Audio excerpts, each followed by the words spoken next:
नमस्कार दोस्तों, मेरा नाम है विमल सिंह। बालाजी स्टडी अड्डा में आपका स्वागत है।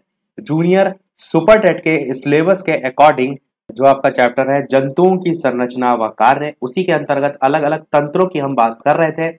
इससे पहले वाला जो वीडियो था वो साइड में आई बटन में पिछला वाला वीडियो मिल जाएगा। इससे पहले के 30 प्रश्न आप नहीं देखें तो देख लीजिएगा।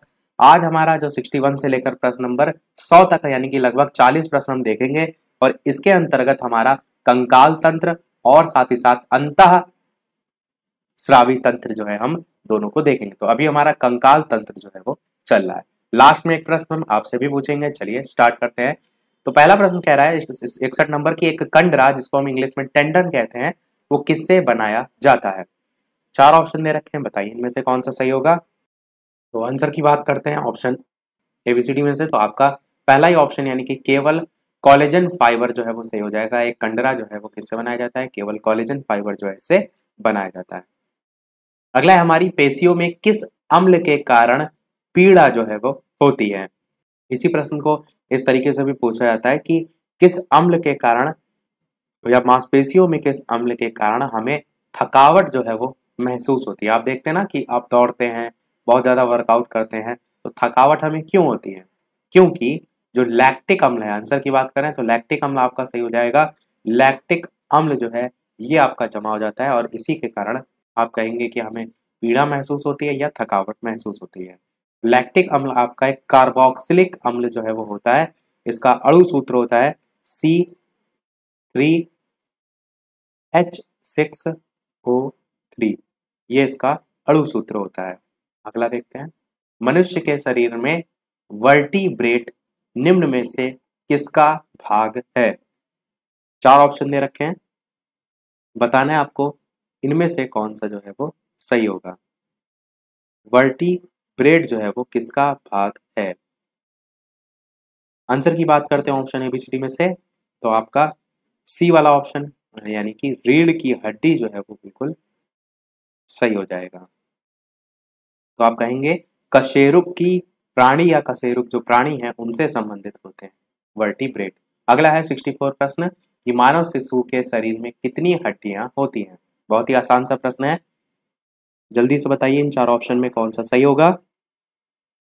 उत्तर की बात करते हैं तो आप क्या कहेंगे, मानव शरीर में कुल 200। यहाँ पर थोड़ा ऑप्शन सही तरीके से नहीं दिए, मैं आपको क्लियर बता दूं कि जन्म के समय जो है जो मानव शरीर है या जो शिशु है उसमें कहेंगे 300 हड्डियां होती हैं। पर जैसे जैसे एज बढ़ती जाती है, मृत्यु के समीप आते जाते जो हड्डियों की संख्या होती है वो 206 जो है वो हो जाती है। अब यहाँ पर ऑप्शन में देखिए इस टाइप से कोई ऑप्शन नहीं है, तो आप ये डाटा याद रखिएगा, इसी के अकॉर्डिंग ही आंसर जो है वो टिक करिएगा। और ये हड्डियां कम कैसे हो जाती हैं, तो कई हड्डियां ऐसी होती हैं जैसे कि खोपड़ी हड्डी हो गई, तो वो जुड़कर एक इकाई बन जाती है, इसी कारण हड्डियां जो है बाद में कम हो जाती हैं। अगला है मानव शरीर में 2 हड्डियां आपस में कैसे जुड़ी रहती हैं। बहुत ही अच्छा प्रश्न है। जोड़ों से, अस्थिबंध यानी कि लिगामेंट से, मांसपेशियों से या फिर छोटी हड्डियों से। बताइए इन 4 ऑप्शन में कौन सा जो है वो सही होगा। आंसर की बात करते हैं ऑप्शन एबीसीडी में से। तो आपका अस्थिबंध जिसे हम लिगमेंट्स कहते हैं ये आपका सही हो जाएगा। जो 2 हड्डियां होती हैं वो आपस में लिगमेंट्स के थ्रू जुड़ी होती हैं। अगला देखते हैं आपका प्रश्न नंबर 66 कि मानव शरीर में सबसे छोटी हड्डी कौन सी है। यही वाला प्रश्न मैंने पिछले वाले वीडियो में पूछा था और कहा था नेक्स्ट वाले वीडियो में आपका इसका आंसर जो है हम देंगे। तो बताइए इन 4 ऑप्शन में कौन सा सही होगा। मानव शरीर में सबसे छोटी हड्डी कौन सी होती है। उत्तर की बात करते हैं ऑप्शन एबीसीडी में से। तो आप कहेंगे स्टेपीज जो कि कान में जो है वो होती है, ये मानव शरीर में सबसे छोटी हड्डी जो है वो होती है। साथ ही साथ मानव शरीर की सबसे बड़ी हड्डी भी पूछी जा सकती है जो कि हमारी जांघों में जो है वो होती है, जिसे हम किस नाम से जानते हैं, जिसे हम फीमर के नाम से जो है वो जानते हैं। ये मानव शरीर की सबसे बड़ी हड्डी होती है और स्टेपीज जो है ये सबसे छोटी हड्डी होती है। अगला है एक मानव शरीर में अनैच्छिक मांसपेशियां कहाँ होती हैं। बताइए इन 4 ऑप्शन में कौन सा सही होगा। अनैच्छिक, ऐच्छिक मैंने कल बताया था, मतलब इससे पहले के जो आपको प्रश्न कराए थे उसमें। आंसर की बात करते हैं ऑप्शन एबीसीडी में से। तो बिल्कुल आपका ऑप्शन यहाँ पर दिल सी वाला जो है वो सही हो जाएगा, जो कि अनैच्छिक मांसपेशियों में आता है। हमारी इच्छा से नहीं दिल धड़कता है, अपने आप स्वतः धड़कता है, तो आपका यही जो है वो सही हो जाएगा। अगला देखते हैं 68 की अस्थि कोशिकाएं एक हार्ड मैट्रिक्स में अंतः स्थापित होती हैं। जो बना है किसका बना है ये आपको बताना है। चार ऑप्शन आपको यहाँ पर दे रखे हैं, बताना है आपको इनमें से कौन सा सही होगा। आंसर की बात करते हैं तो आपका सी ए और पी, ये वाला ऑप्शन सही होगा। सी ए से कैल्शियम हो जाएगा और पी से आपका फास्फोरस हो जाएगा। एटॉमिक नंबर फास्फोरस का 15 जो है वो होता है और कैल्शियम का एटॉमिक नंबर जो है वो 20 जो है वो होता है। अगला देखते हैं 69 कि जॉइंट पर हड्डी की जो सतह होती है उसको डैश मुलायम करता है। चार ऑप्शन में बताइए इनमें से कौन सा सही होगा।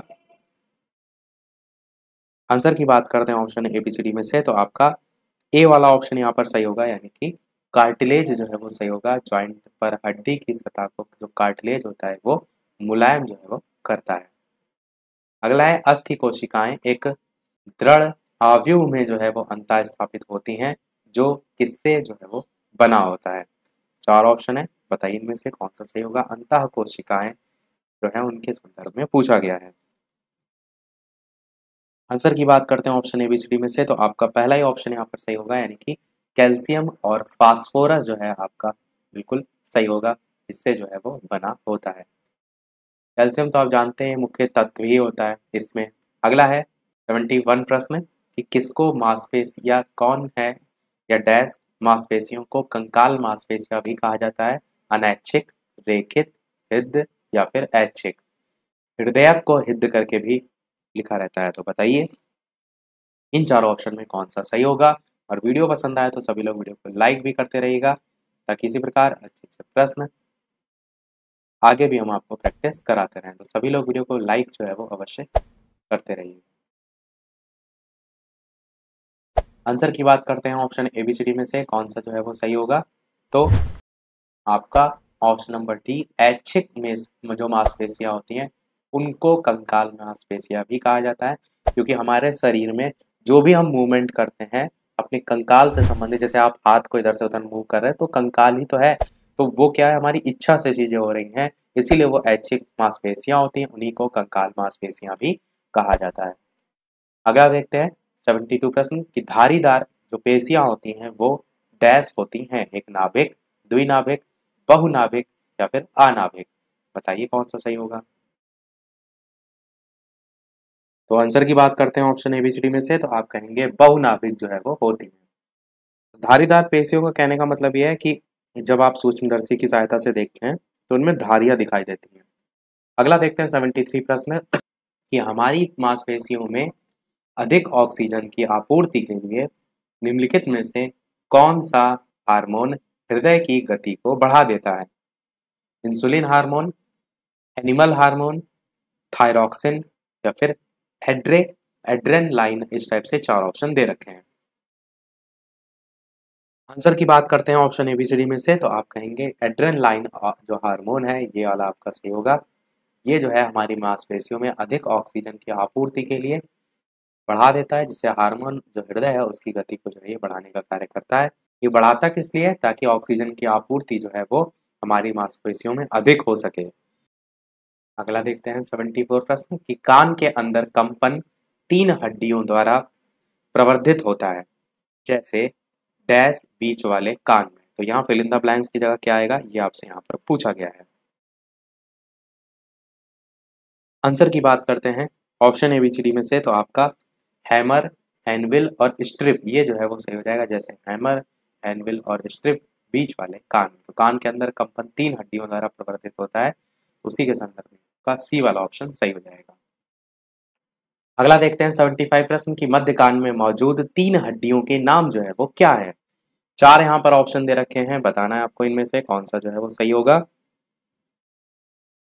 इस प्रकार से भी डायरेक्ट यानी कि पर्टिकुलर जो हिस्सा होता है उससे भी पूछ लिया जाता है, तो लगभग लगभग जो मेन मेन चीज़ें हैं वो आपको पता होना चाहिए। आंसर की बात करते हैं option A B C D में से कौन सा सही होगा। तो ऊपर जो अभी हम नाम देख के आए थे वही तीन यहाँ पर भी हो जाएंगे, हैमर, एनविल और स्ट्रिप। तो यहाँ पर देखिए ऑप्शन नंबर बी में लिखा हुआ है हैमर, एनविल और स्ट्रिप, तो ये भी आपके मध्य कान में मौजूद तीन हड्डियों के नाम जो है वो हो जाएंगे। अगला है यहाँ से हमारा नेक्स्ट अब टॉपिक स्टार्ट हो रहा है। इसी चैप्टर के अंतर्गत अब हम अंतःस्रावी तंत्र देखेंगे। कंकाल तंत्र के प्रश्न इससे पहले हम ऊपर देख रहे थे, वो हमारे समाप्त हो गए और अंतःस्रावी तंत्र के बाकी बचे सभी प्रश्न हैं। तो अब जितने भी प्रश्न हम देखेंगे वो लगभग 76 से लेकर 100 तक वो सभी इस पर बेस्ड होंगे।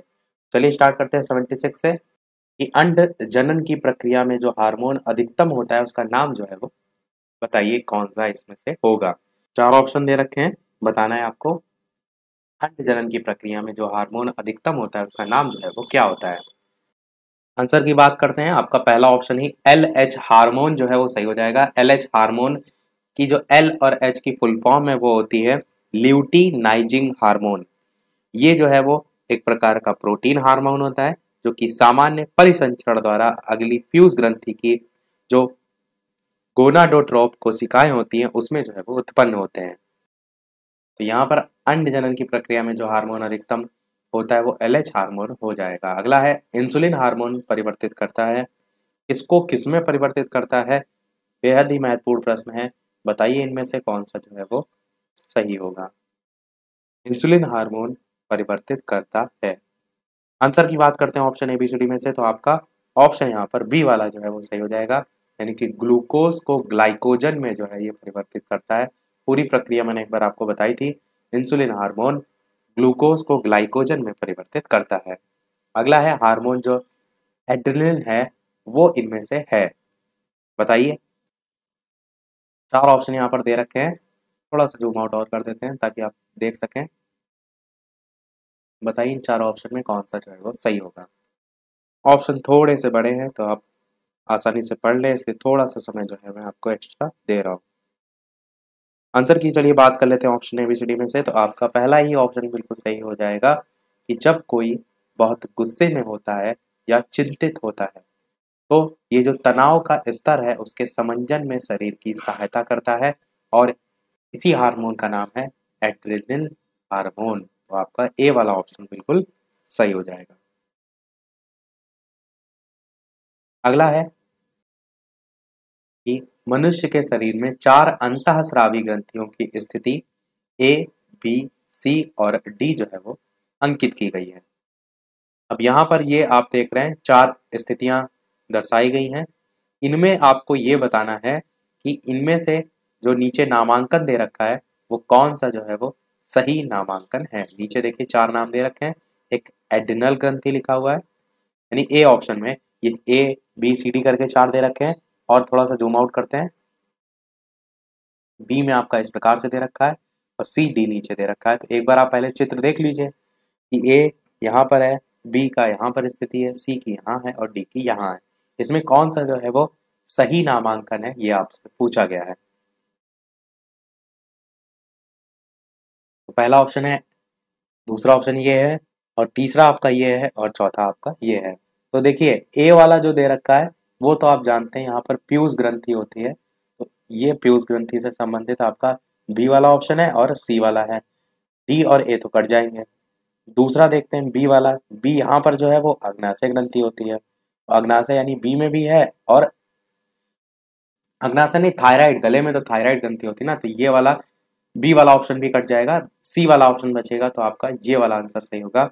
ए जो है आपका पीयूष ग्रंथि है, बी थायराइड, सी एड्रिनल और डी अग्नाशय। तो यहाँ पर ABCD इस टाइप से हो जाएगा। तो बी वाला ये जो है वो थायराइड ग्रंथि है, ए वाला एड्रिनल नहीं, ए वाला तो आपका पीयूष ग्रंथि था, लिख देते हैं यहाँ पर। और सी वाला जो है आपका एड्रिनल ग्रंथि और डी वाला जो है आपका अग्नाशय। ये आपका क्रम हो जाएगा। किसका है ये क्रम है अंतःस्रावी जो ग्रंथियां हैं उनका। अगर देखिए ओवरऑल ग्रंथियों को डिवीजन किया जाए तो 2 भागों में बांटा गया है, एक आपका अंतःस्रावी ग्रंथियां और एक आपका बहि या बाह्य या बहिस्रावी ग्रंथियां। इंग्लिश में जो अंतःस्रावी है उनको हम एक्सोक्राइन ग्लैंड्स कहते हैं और जो बहिस्रावी नहीं, एक्सो तो आपको कहते हैं बाहर, एक्सो मतलब एग्जिट से संबंधित। हाँ, तो इंडो जो है यानी जो बाह्य ग्रंथियां हैं इनको हम कहते हैं एक्सोक्राइन, EXOCRINE एक्सोक्राइन ग्लैंड्स, ये हम कहते हैं इसको बहिस्रावी जो ग्रंथियां हैं उनको। याद कैसे रखेंगे, बाहर निकालने से संबंधित होता है एग्जिट, तो ई एक्स से ही देखिए इसकी स्पेलिंग होती है, तो इस टाइप से आप याद रख सकते हैं, ई एक्स से एग्जिट। और जो अंतःस्रावी ग्रंथ है जो प्रश्न में लिखा था, इसको हम कहते हैं इंडोग्राइन, स्पेलिंग होती है E N D O C R I N E, endocrine glands. ये जो होती हैं आपकी अंतःस्रावी ग्रंथियां होती हैं। कुछ ऐसी भी ग्रंथियां होती हैं जो बहिस्रावी और अंतःस्रावी दोनों का टाइप का कार्य करती हैं, जैसे आपका अग्नाशय हो गया, वृषण हो गया, तो ये क्या है, अंतःस्रावी दोनों प्रकार का कार्य करती हैं। कई बार प्रश्न इस टाइप से भी पूछ लिया था कि इनमें से कौन सी अंतःस्रावी ग्रंथि नहीं है, तो आपको पता होना चाहिए कौन कौन सी इसमें आती हैं। सभी चीजों को रब कर देते हैं। अगर इस मानव शरीर में बात करें तो यहाँ पर हाइपोथैलेमस आपकी अंतःस्रावी ग्रंथि आती है, यहीं पर आपकी पिट्यूटरी ग्लैंड आती है, ये तो मैंने आपको बता ही दिया, थायराइड ग्लैंड, और यहाँ पर पैराथायराइड ग्लैंड भी जो है इसी गले के स्थान पर जो है वो आती है। थोड़ा सा नीचे बढ़ेंगे तो यहाँ पर एड्रिनल ग्लैंड आती है, इधर साइड जो है आपका पेनक्रियास जो है वो आती है, इसी तरह आपका ओवरी जो है वो आता है, इसी प्रकार टेस्टिस आता है। तो इस टाइप से आप अलग अलग याद रख सकते हैं।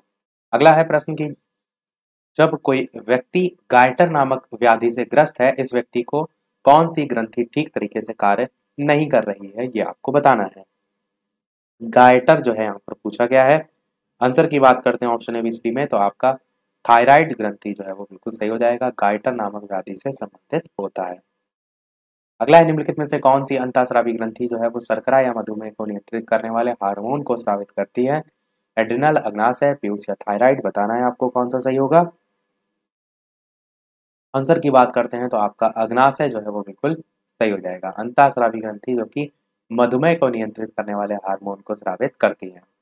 अगला है, जो वृषण है उनसे कौन सा हार्मोन स्रावित होता है, टेस्टोस्टेरोन, थायरॉक्सिन, इंसुलिन या एस्ट्रोजन। ऑप्शन एबीसीडी में से आंसर की बात करते हैं तो आपका टेस्टोस्टेरोन जो है वो बिल्कुल सही हो जाएगा, जो कि आपका वृषणों से हार्मोन आपका स्रावित होता है। अगला है 83 प्रश्न कि थायरॉक्सिन के संश्लेषण के लिए निम्नलिखित में से क्या आवश्यक है, पोटेशियम, सोडियम, कैल्शियम या आयोडीन। बताइए इन चार ऑप्शन में कौन सा जो है वो सही होगा। आंसर की बात करते हैं ऑप्शन एबीसीडी में से, तो आयोडीन आपका सही हो जाएगा। थायरॉक्सिन के संश्लेषण के लिए जो है वो आयोडीन जो है वो आवश्यक है।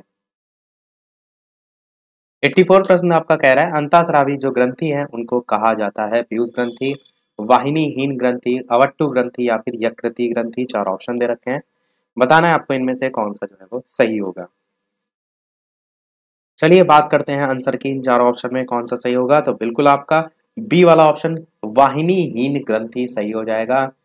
अंतःस्रावी ग्रंथियों को वाहिनीहीन ग्रंथियों के नाम से भी जाना जाता है। 85 प्रश्न, निम्नलिखित रासायनिक पदार्थों में कौन सा अग्नाशय द्वारा स्रावित किया जाता है। यह भी बहुत प्रश्न रिपीट होता है, बताइए प्रोटीन, इंसुलिन, विटामिन सी या फैटी एसिड में से कौन सा सही होगा। आंसर की बात करते हैं तो आपका इंसुलिन जो है वो सही हो जाएगा, अग्नाशय द्वारा यानी कि पैनक्रियास द्वारा स्रावित किया जाता है इंसुलिन हार्मोन। अगला है, इनमें से कौन सा हार्मोन पिट्यूटरी जो ग्लैंड है उसके द्वारा स्रावित नहीं किया जाता है, ये आपको बताना है। चार यहाँ पर नाम दे रखे हैं, आपको बताना है कौन सा सही होगा। कौन सा जो हार्मोन है जो पिट्यूटरी ग्लैंड द्वारा स्रावित नहीं किया जाता है। आंसर की बात करते हैं ऑप्शन एबीसीडी में से, तो आपका लास्ट वाला ऑप्शन सोमैटोस्टैटिन जो है वो सही होगा।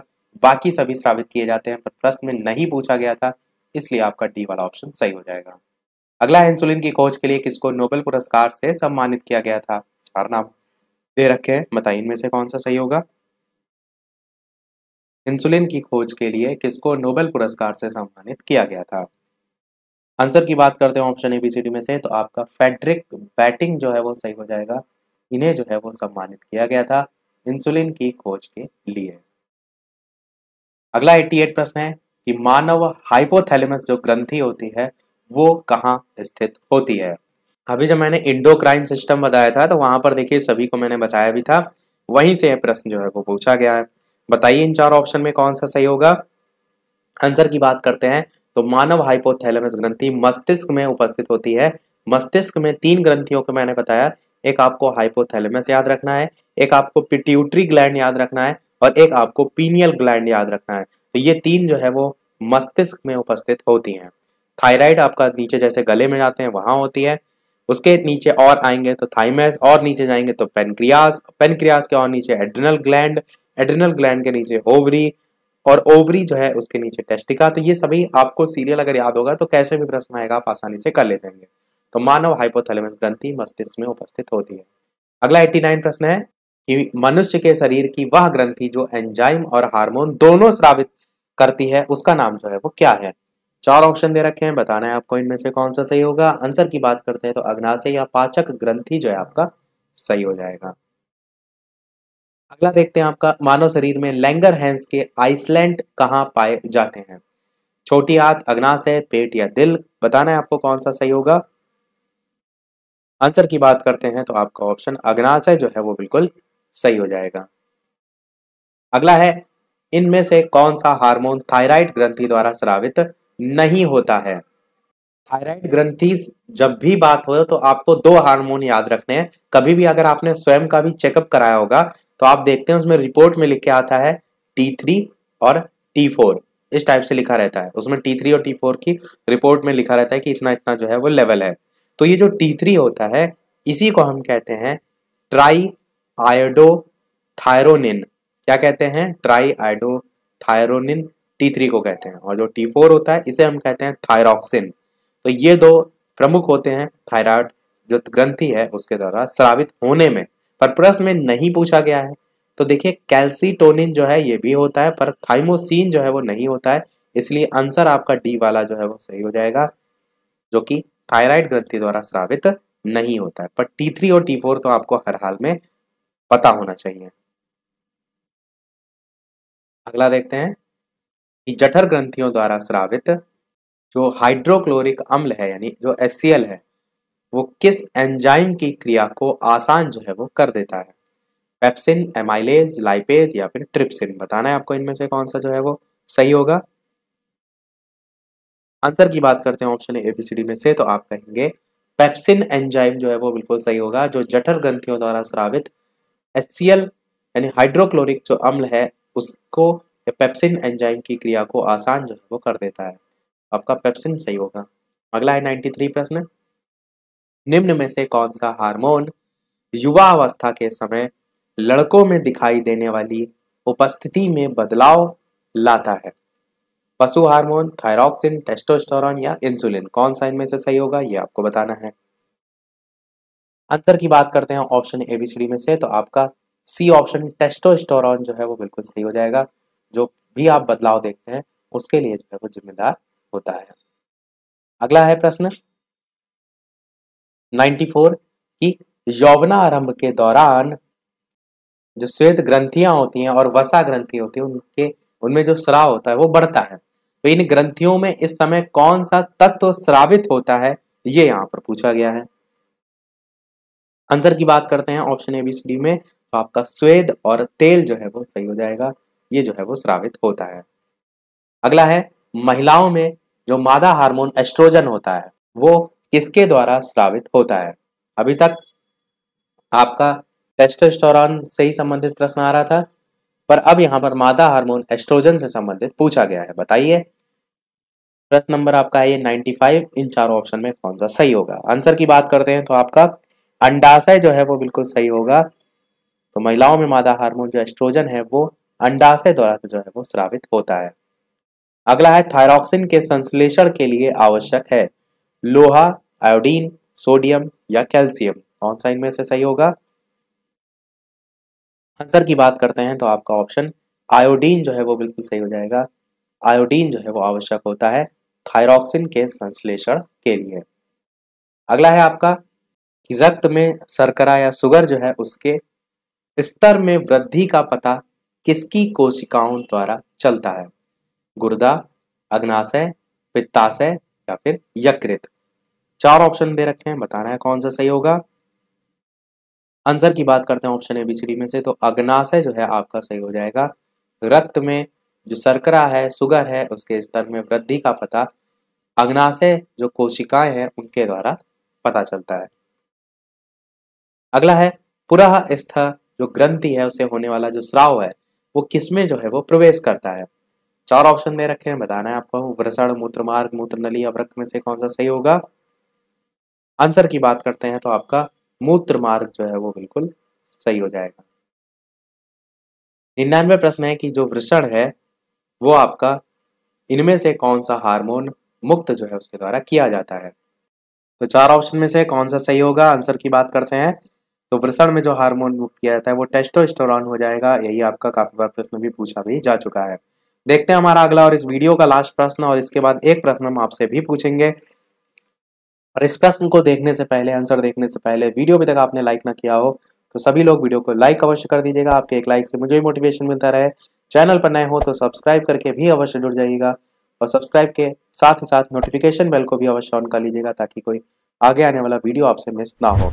साथ ही साथ चैनल पर नए हो तो टेलीग्राम चैनल से अगर ना जुड़े हो तो लिंक आपको डिस्क्रिप्शन में मिल जाएगी, सर्च करके भी बालाजी स्टडी अड्डा जुड़ सकते हैं। तो प्रश्न आपका लास्ट है 100 नंबर कि आपातकालीन जो स्थिति है उसके दौरान कौन सा हार्मोन जो है वो उत्सर्जित होता है। 4 नाम दे रखे हैं, बताना है आपको इनमें से कौन सा सही होगा। आंसर की बात करते हैं ऑप्शन ABCD में से, तो आपका आंसर बिल्कुल एड्रेनल जो है वो सही हो जाएगा। आपातकालीन स्थिति के दौरान जो एड्रेनलिन हार्मोन है ये जो है वो उत्सर्जित होता है, तो यही आपका सही हो जाएगा। अब देख लेते हैं वो प्रश्न, जैसे कि सभी वीडियो में हम आपसे एक ना एक प्रश्न पूछते हैं। सभी लोग लास्ट में अपना स्कोर अवश्य बताइएगा कि टोटल कितने प्रश्न आप जो आज हमने कराए 40 उसमें से सही कर पाए। तो ये आपका इस वीडियो का प्रश्न है 101 नंबर, और इसी के साथ ये जो चैप्टर हमारा चल रहा है वो समाप्त हो जाएगा। इसके बाद हम सूक्ष्म जीव और उनके वर्गीकरण पर आधारित प्रश्न जो है वो देखेंगे, तो इसके बाद आपका टॉपिक है। तो प्रश्न आपका अस्थि मज्जा में मौजूद कौन सा हार्मोन आरबीसी उत्पादन को बढ़ावा देता है। सीरोटोनिन, या फिर सोमेटोस्टेटिन, या फिर एरिथ्रोपोइटिन, या फिर कोलेसिस्टोकाइनिन। ABCD इस टाइप से 4 ऑप्शन दे रखे हैं, बताना है आपको इन 4 ऑप्शन में कौन सा सही होगा। ABCD करके भी आप अपना आंसर जो है बता सकते हैं। सभी लोग अपना आंसर वीडियो के मेन कमेंट में टाइप करके बताइएगा। तो आज के वीडियो में इतना ही रखते हैं, मिलते हैं फिर अगले वीडियो में कुछ नए प्रश्नों के साथ, कुछ नए प्रैक्टिस सेट के साथ। और इससे पहले के प्रश्न ना देखे हो तो कमेंट प्लेलिस्ट में आप देख सकते हो, कमेंट सेक्शन में भी आपको जो लिंक है प्लेलिस्ट की वो मिल जाएगी। तो मिलते हैं अगले वीडियो में नए टॉपिक के साथ, तब तक के लिए नमस्कार, थैंक यू फॉर वॉचिंग।